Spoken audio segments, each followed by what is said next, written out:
Another day, another basketball stories na naman ang pagkikwentuhan natin. At ngayon nga, yung pag-uusapan natin ang balitang trade sa pagitan ng Memphis Grizzlies at Los Angeles Lakers. At ang balitang may dalawang bagong player na nga daw ang Golden State Warriors.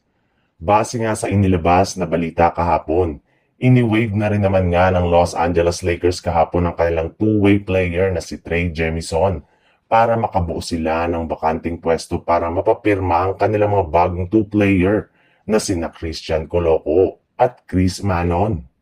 At dahil nga sa mga ginawang move na ito ng Lakers ay umabot na nga sa 15-man ang kanilang kasalukuyang player kung saan kahit kulang pa nga sila ng dalawang player ay ready na nga rin naman nga sila na makipagbakbakan next season.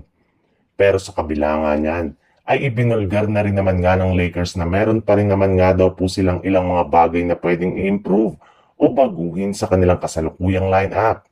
Kaya hindi na nga nakapagtataka kung gagawa man sila ng trade sa mga susunod na linggo. At isa nga sa mga pwede nilang gawin dito ay ang pagbabalik sa kanilang dating player na si Kentavious Caldwell-Pope na hindi kinakagusto ang kanilang kalagayan sa Memphis Grizzlies. Kaya maaari talaga siyang makuha ng Lakers sa pamamagitan ng isang blockbuster trade kung posible nga nila ditong gamitin ang kanilang mga player na sina Dalton Kenny at maging si Gabe Vincent.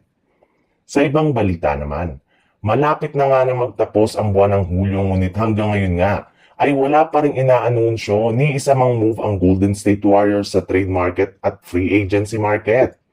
Kung ano nga ang kanilang lineup nang magsimula ang offseason ay yan rin naman nga ang hawak nila ngayon. Maliban sa mga players na tuluyan ang umalis sa kanilang team kagaya na lang ni Kevin Looney. Kaya marami na nga sa kanilang mga fans ang nawawalan na ng tiwala at pag-asa na makakuha pa sila ng bagong players.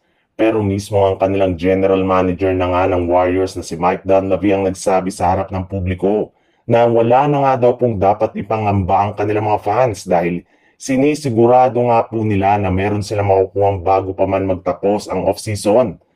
Ayon nga kay Beth Siegel ng Clutch Point, nagkaroon na nga ng verbal agreement ang kampo ni Anthony Milton at Al Horford sa front office ng Golden State Warriors. Napipirma na sila ng kontrata sa kanilang team sa mga susunod na araw.